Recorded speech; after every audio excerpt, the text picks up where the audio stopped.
I've been getting a lot of requests lately to check out some gaming laptops, and I will of course always have over the years checked out my share here and there. But I wanted to check out some more affordable options. So when HP hit me up to check out their new HP Pavilion gaming laptop, a 15-inch affordable gaming laptop, I quickly jumped on it. And after testing it for the past month, I can tell you, this is one really good affordable gaming laptop you need to look at. Hey everybody, it's Andrew, and this is my unboxing and review of the HP Pavilion gaming laptop. Coming up.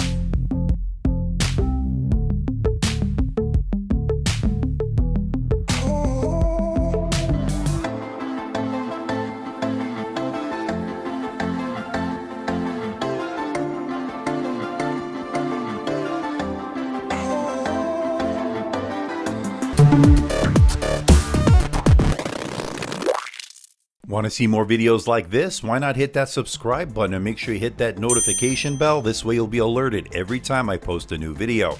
And don't forget to follow me on my social media, especially Twitter and Instagram. That's where I post all the latest updates. Now, in the interest of transparency and full disclosure, I'm not being paid by HP, I'm not being sponsored by HP. All the opinions you're about to hear are my own, and no one is seeing this video before it's released. The review unit is on loan from HP, and once this review is done, I am sending it back. Now, one of the reasons I wanted to check out this laptop is not only is this an affordable gaming laptop, it's actually on sale right now. Steep discounts can be had. I will put the link below for more information and where you can get it.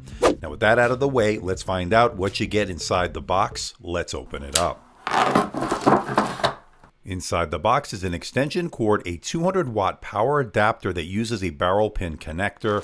You also get, of course, the unit itself, holding it for the first time. I'm really impressed with the build. It's a plastic build, but high quality. That's good to see. Now, one thing you will notice, it is a fingerprint magnet, so you will be wiping it down quite a bit. And at under 5 pounds, it's actually pretty portable to take with you on the go. HP also sent over its Gaming Mouse 300, a really nice accessory, especially if you're into gaming. This really worked well. We'll talk about that a little bit later. And of course, as we always do, let's check out the port selection. We'll start off on the left side where you get a full-size HDMI 1.4 port, a USB-A 3.1 Gen 1, an RJ45 gigabit Ethernet port, a USB-C 3.1 Gen 2, and a full-size SD card slot to round out the left side. And moving over to the right side, you get a 3.5mm headset jack. It's an audio mic combo. You also get two USB-A 3.1 ports. These are Gen 1 ports. And then finally, you get your power port where you'll charge this device. To access the inside of this laptop, all you need to do is remove the Phillips head screws, remove the bottom plate, and you're in. Now, once inside, you'll notice there's two fans, one for the CPU, one for the GPU. You'll notice the battery. We'll talk about battery life a little bit later in this video.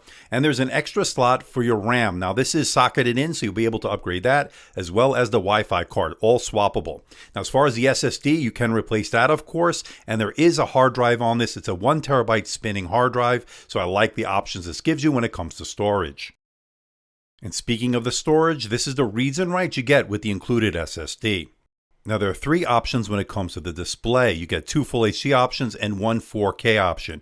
Now, they sent me the Full HD 60Hz IPS panel. It's an anti-glare panel. It's really good, but if you're a gamer, go for that higher refresh rate. You'll do better in gaming with it. You'll be thankful for that. For $100 more, it's worth it. And if you're a content creator, why not go for that 4K resolution? It's a higher resolution. It'll be better for video editing, better for Photoshop. And of course, that 60Hz Full HD panel worked perfectly fine, had good blacks, good contrast, good colors, although the color gamut was not the best. 64% sRGB, only 48% Adobe RGB, so not the best choice for the creative professional. It's also not the brightest display, coming in at 250 nits, which is definitely below the 300 I'd like to see. Although it is an anti-glare matte display, so that means it's good for both indoor and outdoor use, despite not being the brightest of panels. But one thing to note, the 144 Hz panel does get brighter, coming in at a very good 324 nits, and it's also an anti-glare display. That's good. If it were up to me, I'd spend that extra $100 and get the 144 Hz Full HD panel. I think that's the best one for gaming. So this is the front-facing camera on the HP Pavilion Gaming Laptop 15T. Now, I'm really impressed with the price to performance ratio on this gaming laptop. Now, this is a 720p, 30 frames per second webcam, good for Skype, good for video conferencing. Definitely not the best I've ever seen, certainly not the worst. So I'm curious to know what you think. Let me know in the comments section below. Now, the hinge on the laptop is fairly sturdy, and you can open it with one finger. For those that want that, you can do it. And when it comes to the keyboard, I actually do like it. It has good tactile feedback, good key travel, doesn't feel like your fingers are going to bottom out, and it also has a numeric keypad, so when you're not playing games, you need to crunch some numbers on a spreadsheet, you have that option. Now, it also is a really good backlit keyboard. It's a multi-stage backlight. They sent me the one that lights up in green, but there is an Arctic white that lights up white. If you want to pay an extra $10, you have that option. Now, it does have a precision touchpad, which is good. It means it's responsive. It has two-finger scrolling that's really buttery smooth, and all the Windows 10 gestures work as advertised. I think they did a good job on this. Now, the mouse they sent over, the HP Pavilion gaming mouse, is only $29.99. That's a good price considering you're getting an ambidextrous design. It has customizable controls, very responsive. I was very impressed with it. It's good for a gaming mouse, helps you play those games a little bit more precise. Okay, let's talk performance. My unit has the 9th generation Intel Core i7-9750H processor. That's a 6-core processor. It also has 16 gigabytes of DDR4 dual-channel RAM. It also has the NVIDIA GeForce GTX 1660 Ti with Max-Q design with 6 gigabytes of GDDR6 video RAM. So we're looking at a pretty powerful GPU for this price point. Handling everyday tasks such as Microsoft Office, email, web browsing, consuming media, all handled with a breeze. But of course, you're not buying it for just that. You're buying it to play games. And as you can see from these results, gaming is its forte. When I put these games on ultra settings at 1080p, Fortnite, Far Cry 5, GTA 5, The Witcher 3, Battlefield 5, F1 2019, and Far Cry New Dawn all had very playable frame rates. So I was happy with the gaming performance. Now, in order to keep the cost down, HP didn't put a Thunderbolt 3 port on this, so adding an external GPU is really not an option, but at these playable frame rates, I don't think you really need it at this point. And HP did a decent job with the thermals. When I played 15 minutes of Shadow of the Tomb Raider, it never got overly hot, never really got to the point where it got too uncomfortable, so I think they did a decent job. Now, the fans will kick in when you put it under heavy load. Not too loud, not too obnoxious, but you will notice them, so you might want to play with some gaming headphones on. And it stayed pretty cool when I streamed a 15-minute HD video. The thermals were really good on this. The HP Pavilion gaming laptop has top-firing Bang & Olufsen speakers, and I would say they're about average. I think if you want a better immersive audio experience, use some gaming-specific headphones or actually connect some Bluetooth headphones to get a better sound. But of course, they're average, and if you need to use it in a pinch, these speakers will get the job done. When it comes to battery life, it actually did better than expected. It has a 52.5 watt-hour battery, and it did 5 hours and 28 minutes on my continuous web surfing test over Wi-Fi at 150 nits, beating out the Razer Blade 15 2019, the Asus ROG Zephyrus S, and the Lenovo Legion Y740. And if you do need to plug in, they do supply you with a pretty robust 200-watt power adapter, and it takes a little bit more than 2 hours to give you a full charge. That's not too bad. So to wrap it all up, can I recommend the HP Gaming Laptop 15T? And the answer is yes. I really like this affordable gaming laptop. It doesn't compromise on performance. If you want something to play those AAA games and don't want to break the bank, this is your choice. I like its solid gaming and overall performance. As I mentioned, it runs cool while gaming, which is of course very important. I like its very good battery life for a gaming laptop, and I like the fact that you can get 144 Hz refresh rate in that full HD option. I don't think you need to go for the 60 Hz, and I don't think you need to go for the 4K unless you are a content creator.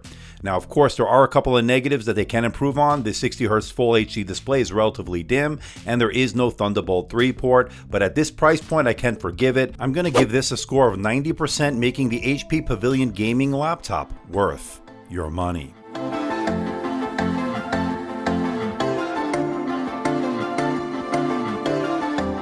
So what do you think about this bad boy, the HP Pavilion gaming laptop 15T? And I gotta say, for a starting price of about $620, this thing is a steal. Now, this unit, of course, is a little bit more stepped up. It'll be a little bit more expensive, but I think well worth it. Now, one thing you're gonna wanna note is the build is very good on this. The processor, of course, is very good on this, and the performance was very good. Definitely get some really good playable frame rates, good thermals with this gaming laptop. Now, I would definitely go with that 144 Hz Full HD display option, it's a $100 premium. If you're definitely going to do this for gaming, and of course, it is a brighter display than the 60 hertz option, which is what I have here. So that $100 is probably worth it. Now, if you're a content creator, you may want to check out that 4K option, but I think it might be overkill because I don't know if this is really the content creator's type of laptop, although it does have good processing power with that GPU, the NVIDIA GTX 1660 Ti with Max-Q design. This also has some pretty good battery life considering this is a gaming laptop.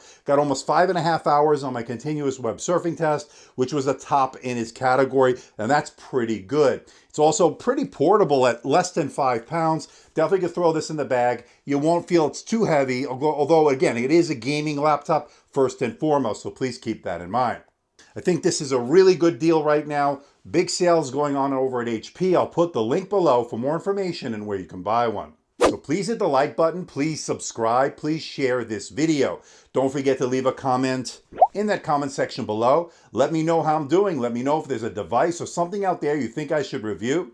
I'll do my best to try to make that happen. Don't forget to check me out on Facebook, Twitter, Instagram, and of course my website, amdtechreviews.com. So until next time, this is Andrew from AMD Tech. See ya.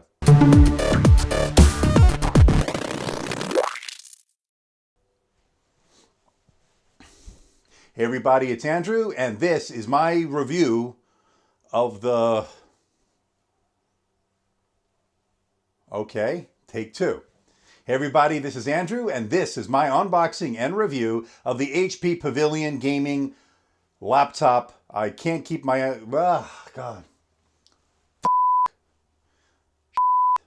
Okay, got that out of the system.